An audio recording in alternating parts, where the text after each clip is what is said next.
What do you want to be when you grow up, Olivia? An astronaut. I want to be a fashion designer. A basketball player. I want to be an actor. A doctor. A teacher. A chef. An artist. What do you want to be when you grow up? A mermaid. Do you know what a computer programmer is? Yeah, no.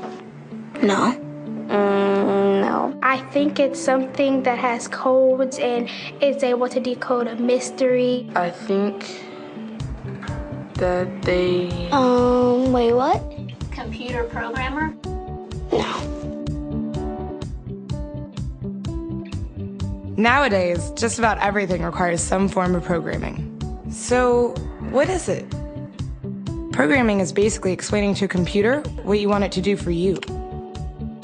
When you're programming, you're teaching possibly the stupidest thing in the entire universe, a computer, how to do something. Programming is one of the only things in the world that you can do where you can sit down and just make something completely new from scratch, whatever you want. It's really not unlike kind of playing an instrument or something, or playing a sport. It starts out being very intimidating, but you kind of get the hang of it over time. Coding is something that can be learned, and I know it can be intimidating. A lot of things are intimidating, but what isn't? A lot of the coding that people do is actually fairly simple. It's more about the process of breaking down problems than, sort of coming up with complicated algorithms as people traditionally think about it. Well, if it's fairly simple, why aren't there more of us doing it? Over the next 10 years, there will be 1.4 million jobs in computer science, and only about 400,000 grads qualified for those jobs. That's a shortage of 1 million people.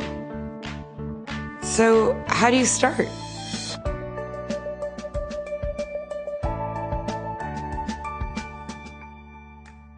I was obsessed with maps when I was a kid, and cities specifically.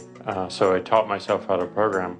I had a very clear goal of what I wanted to do, which is to see a map of the city on my screen and play with it. Put things on the map, move things around the map. See what was happening in the city, how it worked, how it lived, how it breathed. The best early thing was actually using software to decide when the classes in my school would meet, and that put me in a position to decide which girls were in my class. The first program I wrote asked things like, what's your favorite color?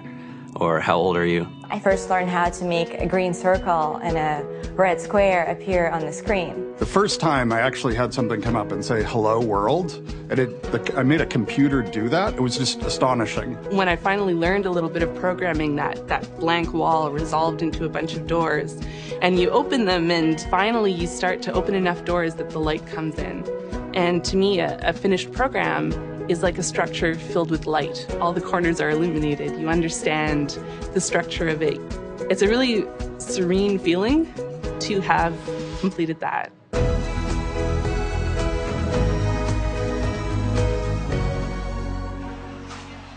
It took me some time to realize that creating things with your hands or creating code, creating programs, is just a different way to express creativity. I think right now there's a big emergence of the culture of making. People who make their own scarves and hats, people who write their own apps. Now it's just limited by your imagination and sort of what kinds of ideas what kind of understanding can you build into the computer so that it can do these things that were previously impossible.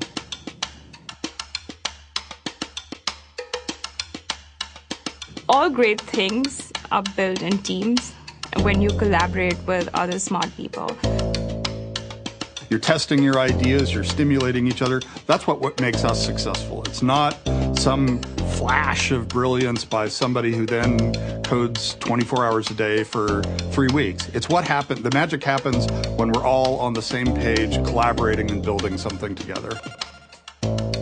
There's a much greater need in the world for engineers and people who can write code than there will ever be supply. And so we all live these very charmed lives.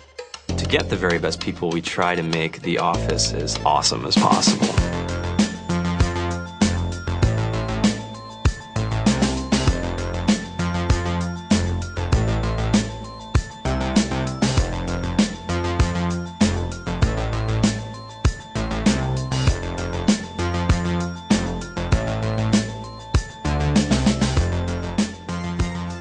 have a fantastic chef.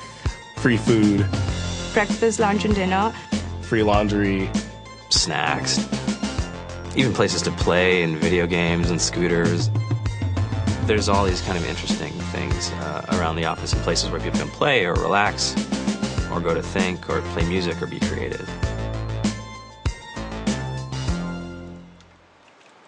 I went on the Bureau of Labor Statistics for the United States, and there's about a third of the pie that's all the things you would expect. It's, they're working in the government, they're working in typical technology jobs.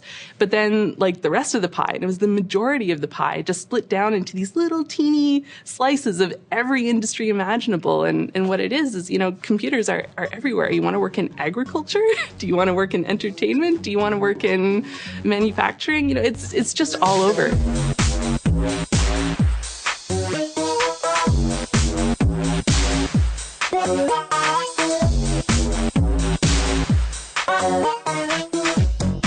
Here we are, 2013. We all depend on technology to communicate, to bank, information, and none of us know how to read and write code. So you guys, what else? Who else has an idea of what we can change with our programming? What else can we do? Tiffany? What I saw my students take away from using Scratch and programming in our classroom is that they were willing to push through problems. It really builds critical thinking, it builds problem solving, and it's something that they can then apply to math in the classroom or their reading skills. We integrated science with this programming, and I saw my scores go up 30%. When I was in school, I was in this after-school group called the Whiz Kids. And when people found out, they laughed at me and, all these things. And I'm like, man, I don't care. I think it's cool. And, I'm learning a lot. And some of my friends have jobs. It's important for these kids. It should be mandatory to be a citizen on this planet, to read and write code. I just think you have to start small, right? And I think that's one of the biggest misconceptions about computer science and programming overall is that you have to learn this big body of information before you can do anything. You don't have to be a genius to know how to code. You need to be determined. Addition, subtraction, that's about it. You should probably know your multiplication tables. You don't have to be a genius to code. Do you have to be a genius to read? Do you have to be a genius to do math? No? No? I think if someone had told me that software is really about humanity, that it's really about helping people by using computer technology, it would have changed my outlook a lot earlier. Whether you're trying to make a lot of money or whether you just want to change the world, computer programming is an incredibly empowering skill to learn. To be able to actually come up with an idea and then see it in your hands and then be able to press a button and have it be in millions of people's hands. I think we're the first generation in the world that's really ever had that kind of experience. The programmers of tomorrow are the wizards of the future. You're going to look like you have magic powers compared to everybody else. I think it's amazing. I think it's the closest thing we have to a superpower. Great coders are today's rock stars. That's it.